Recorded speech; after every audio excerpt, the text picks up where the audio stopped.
Good day everyone! Welcome sa ating YouTube channel and you are watching your Home PH24 House Tour.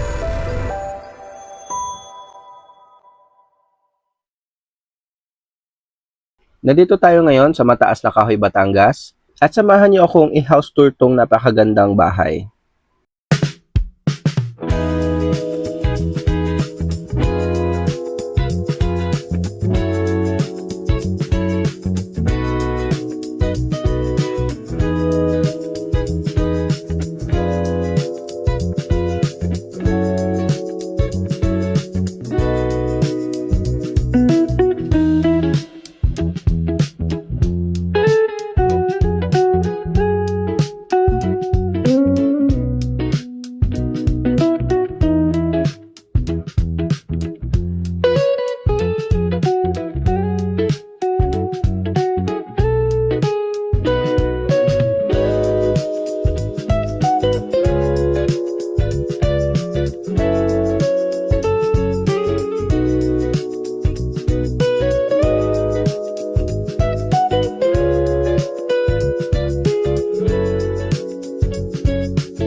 This single attached house is fully furnished. Ibig sabihin, kasama na po yung mga gamit sa package.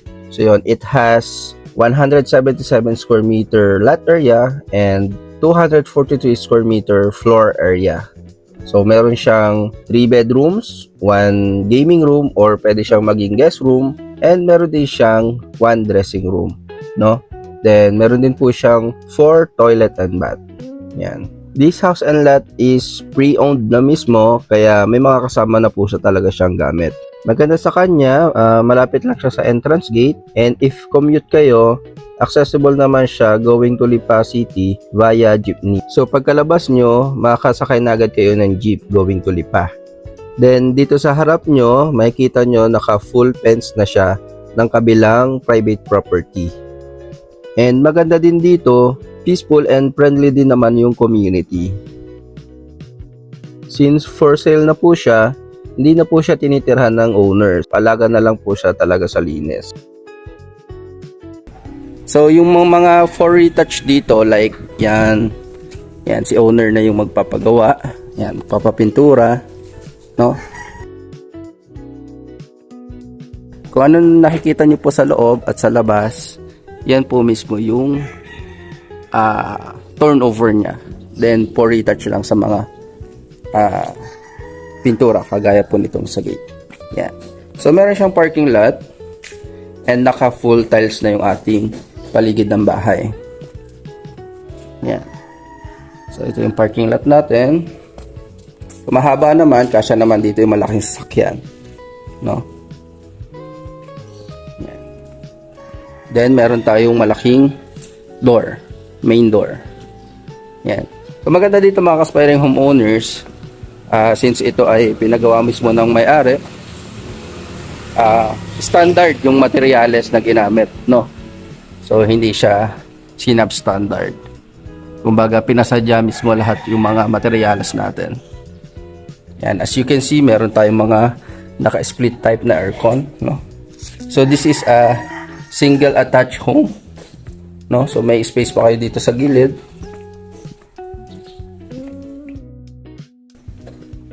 Malaki siya. Yan. Yan. Connected naman yan sa ating kitchen. Mamaya papakita ko sa inyo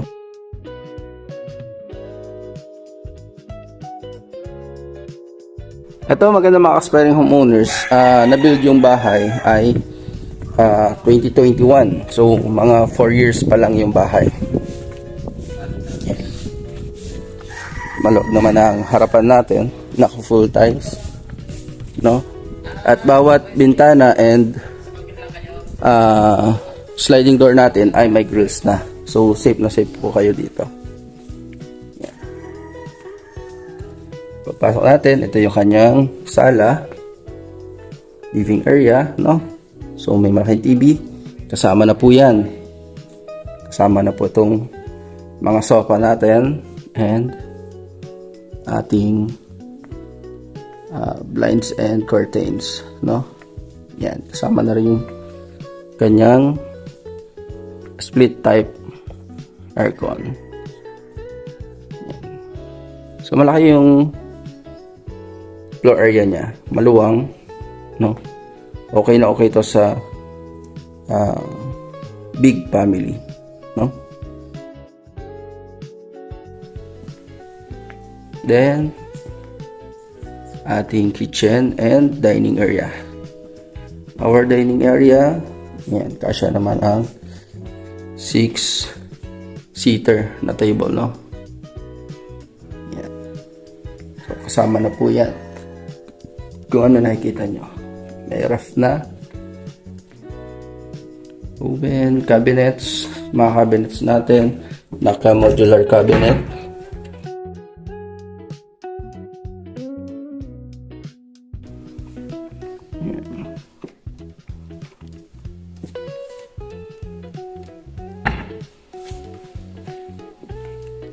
Yan.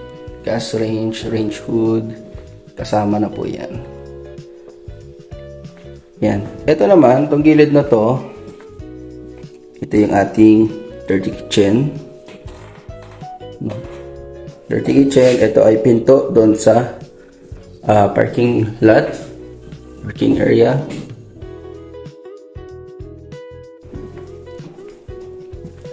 May front load na.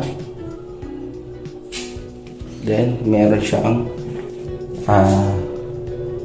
tawag dito, powder room. May powder room siya dito. Yan. This is a powder room only kasi wala siyang shower. Then ito, yung pinto kanina going dun sa natin.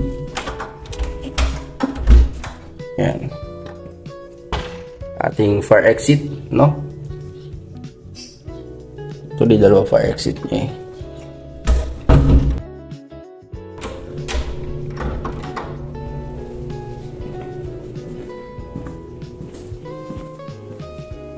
Yan, puntahan naman natin itong kanyang gaming room dito.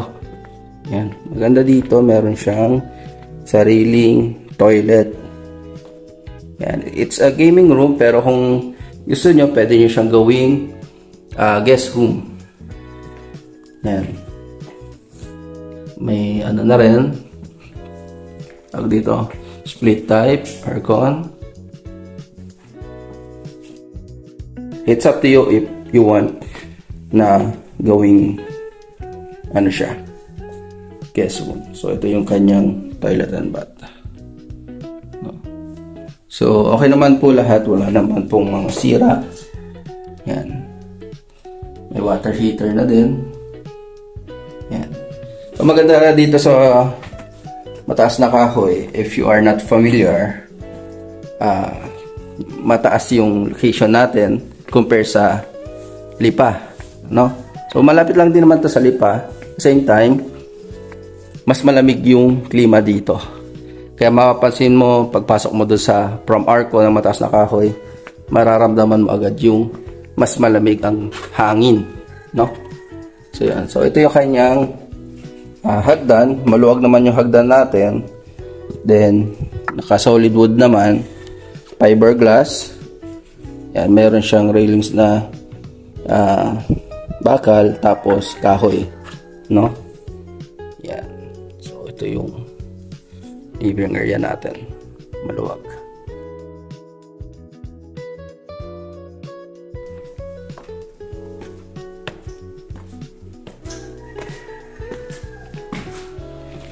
Yan.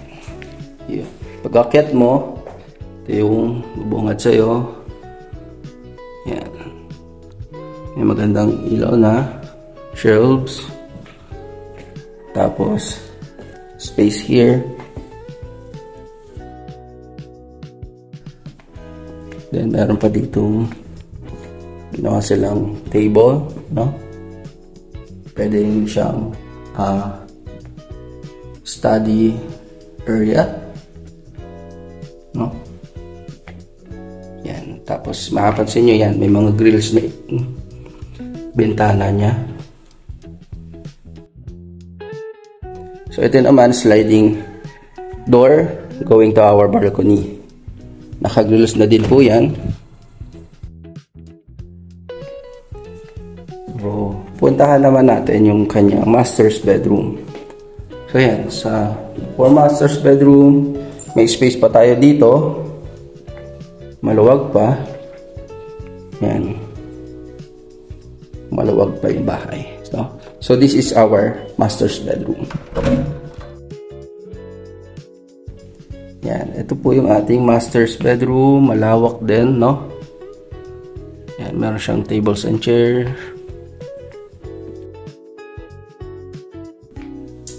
Yan. Tapos, may sarili siyang toilet and bath.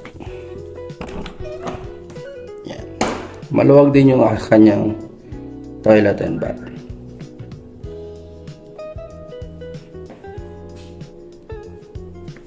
Sulit na ito mga aspiring homeowners sa kanyang presyo. If you want to know the price, nasa description lang po, ilalagay po natin sa description yung kanyang complete details and price ng bahay.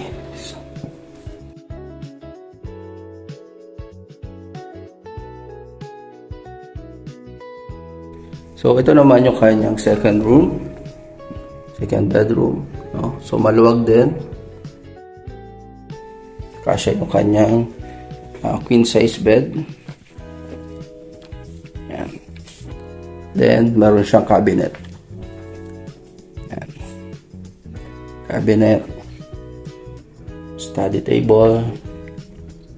Aircon. So, ayos po yan. Blinds. So, kung gusto nyo lang na mas pagandahin pa yung kanyang interior, depende na po sa inyo, no? Yan. Then going to our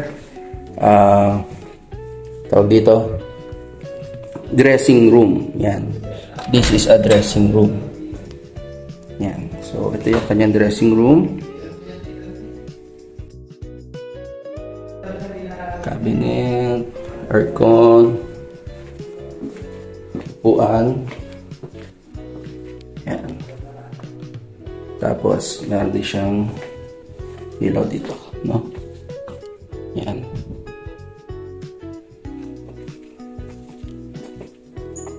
Then, yung ating last bedroom. Yan. So, naka-double deck siya. Last bedroom natin.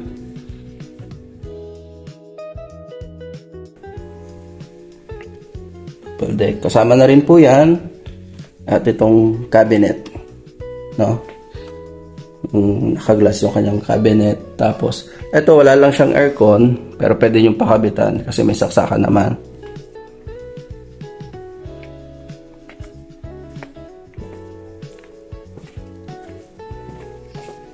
Tapos meron siyang common toilet and bath dito. Common toilet and bath.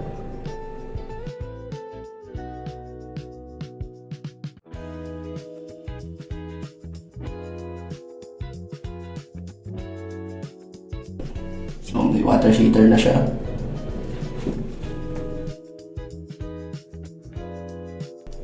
Meron na ring cabinet, no? Tapos itong pinto na to, mga aspiring homeowners, is connected naman sa ating balcony, no? So yan. Tapos meron din siya ditong sink. Yan, halimbawa meron ka mga bisita, iinuman kayo dun sa balcony or kumakain ka doon. Yan, makapaghugas pa kayo dito. Prepare, no? Tapos, yan, ito yung likod mo. Pwede itong sampayan area, no? Ito tayo sa balcony.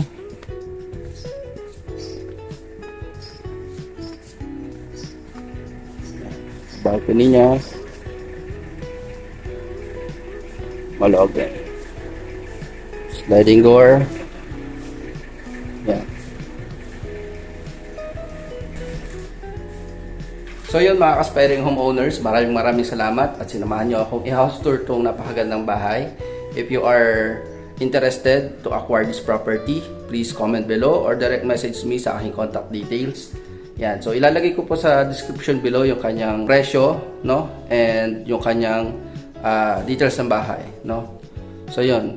If may katanungan pa kayo, direct message me sa aking Facebook account or Viber, WhatsApp para mas mabilis ko po kayong ma-replyan, mga aspiring homeowners, no? So napakaganda nitong bahay. Again, this is a 177 square meter lot area and 242 square meter floor area.